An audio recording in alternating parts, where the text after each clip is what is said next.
right, so I have tried to make this video for a long time. I have filmed it probably 3 different times and hopefully this one will stick.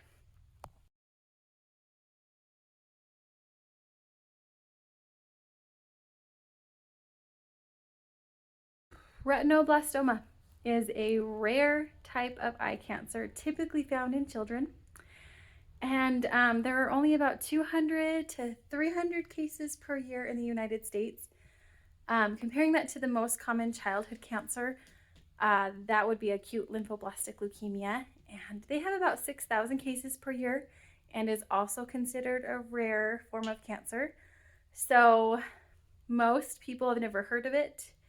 Even the people in my cancer groups that I've met, most don't even know what it is. They assume it's part of the eye because of the retinal part, but nobody actually knows what it is.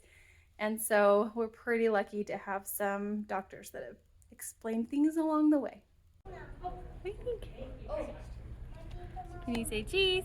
Cheese. We are at the doctor. Somebody got a bonk on his toe today, huh? Are we gonna take pictures of your toe? You think that's funny? We're at the urgent care, seeing if we can get an x-ray, because we dropped the tablet on Clark's toe today, and his doctor thinks it might be broken. Are you silly? What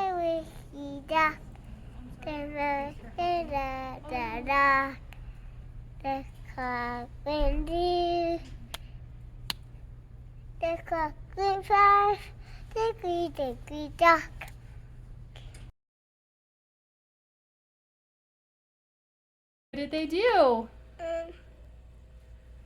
Did they take a picture of your foot? Yeah. What did the machine do? Did it make a silly noise? Yeah. Like, Yeah. That's funny. How many times? Was it 4? Yeah. Wow. It was 16 and a half. 16 and a half times? Yeah. Whew, you're exaggerating a little. Yeah. I'm so proud of you. So, retinoblastoma is cancer of the retinas. When the retinoblasts that fill in the retinas as the eye grows just grow abnormally. And there are 2 different types. Klark's type is a genetic mutation that occurred when he was in the womb. As his genes were developing, he had a mutation of the RB1 gene, which tells the retinas to stop developing retinoblasts at a certain point. So that is something that is just inside of him, and it also makes him more prone to cancers later in life. We just got Clark's results from his x-ray. How's your foot? Good. It's good. It did not get broken. Say woohoo! Yeah. Clark and I are home now. So happy he does not have a broken toe. It's been a long afternoon. Anyway, of the 2 different types of retinoblastoma, the genetic type and the sporadic type, Clark's is the more rare of the 2. So we're kind of looking at a rare of rare. Only 1/3 of the cases are his type of genetic mutation, and the other 2/3 are this sporadic occurrence. And so treatment for kids that we have interacted with online and kind of met has been different than probably what we would have expected. A lot of it's the same. We do a lot of the same exams. We do a lot of the same chemo if they choose to do chemo. But Clark's got 2 eyes that they're dealing with. And so a lot of the enucleation, taking out the eye that can occur, has happened more for the sporadic kids, and they kind of consider that less for kids like Klark. So it has been interesting to see the different types of approaches that we have seen throughout this journey between different patients.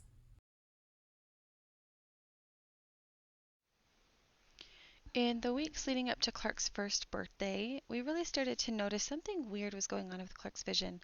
When we got his attention for him to look at us, he was always looking off to the side, never really seeing us. And when he wasn't looking at something, he was always just staring kind of straight ahead, not really taking in his surroundings, never really looking around.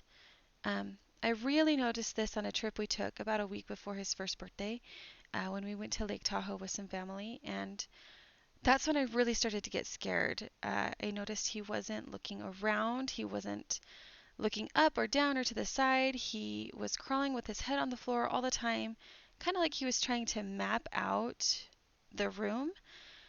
And I really just wasn't sure what was going on, but I felt like something was off. Um, we then took him to his 1 year checkup, and his pediatrician noticed some of the same things. He failed his vision screening, and we were referred to the Moran Eye Center for an evaluation. They didn't have an opening for about 6 weeks, and so I spent that time just obsessively checking his eyes, just trying to see what's going on. Is he looking at me? Is he noticing things? I remember breaking down one day, just telling Kevin, I think that he's blind. I think that he's acting like a blind baby, and I don't know what to do with that information. I don't know how to process this. And he was so great and calm and just said, we'll take whatever happens, but we can't freak out until we know what's going on, until this appointment happens. And so after that really long wait, I took him to the eye doctor.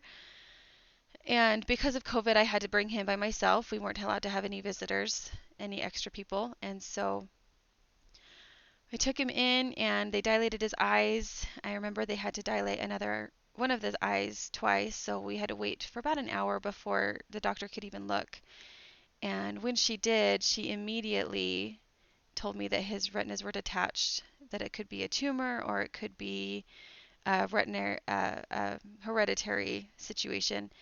But she couldn't tell me any more, and she just left the room and left me to make an appointment for an MRI at Primary Children's for the following day.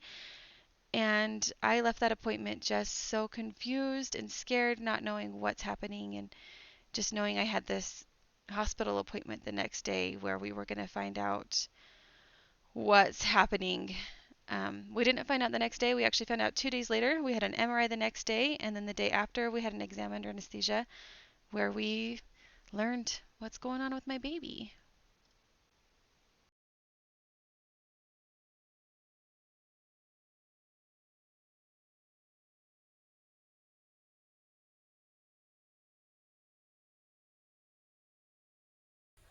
Dr. Jardine is Klark's ophthalmologist.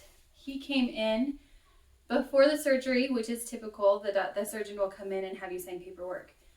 And when he came in, he told us something we just weren't expecting any information until at least after the exam. And we were preparing ourselves for lots of tests after. So he came in and he said, the MRI yesterday showed a type of cancer in the eyes, in the retinas, called retinoblastoma. And the exam we're doing today is just to confirm that diagnosis. And so we're just making sure that we are accurate in that. And I melted inside.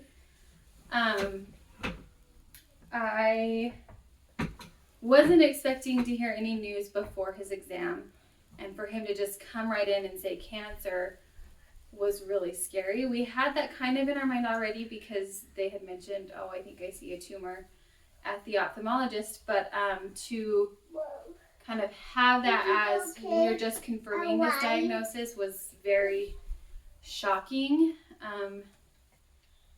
We left the room and I just immediately went to the bathroom and I locked myself in a bathroom stall and I melted. I cried, I sobbed. I just gave myself probably only like 30 seconds. It could have been longer. It could have been shorter. I'm not sure. To just melt. Wow. The exam took a couple of hours, and it was Dr. Jardine, who had talked to us right before, and Dr. Hansen. Dr. Hansen is our retinal oncologist. He's amazing. He had actually just transferred to the Moran Eye Center and Primary Children's. He didn't have surgical privileges at Primary Children's yet. So the surgery and the first probably 2 or 3 at least exams for Klark were under Dr. Jardine's name, and Dr. Hansen was just in the room assisting, but he was leading kind of the diagnosis there. They came to get us and they took us to a separate room right off of the waiting room.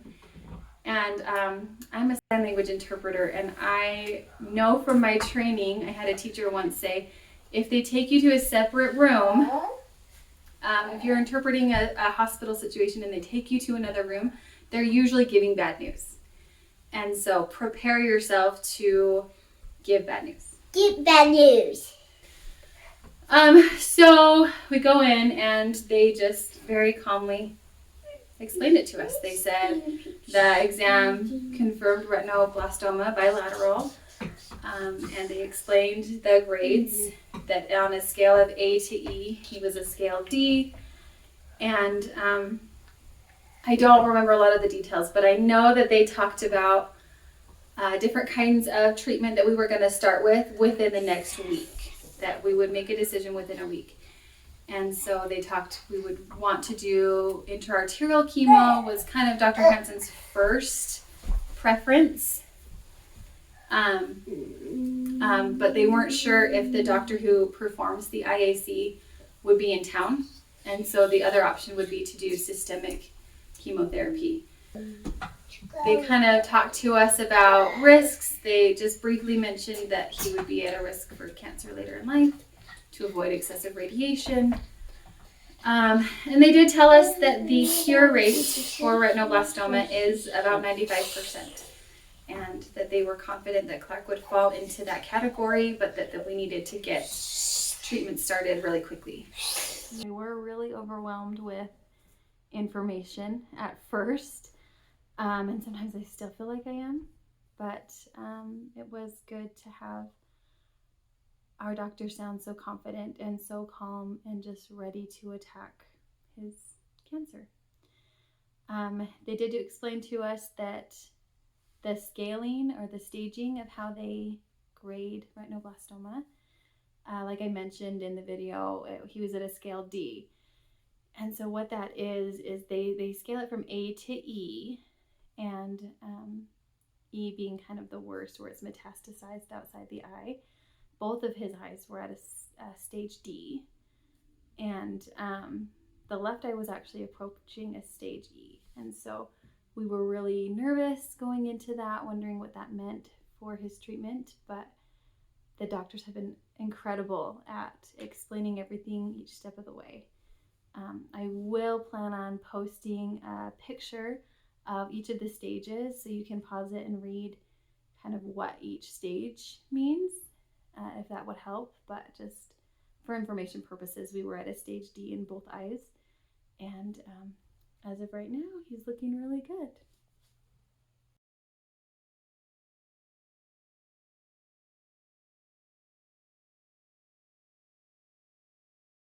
Stay tuned for part 2 of our journey. I'm going to focus more on his treatment and what we suspect he sees, and what his vision support looks like. So bear with us and see y'all later.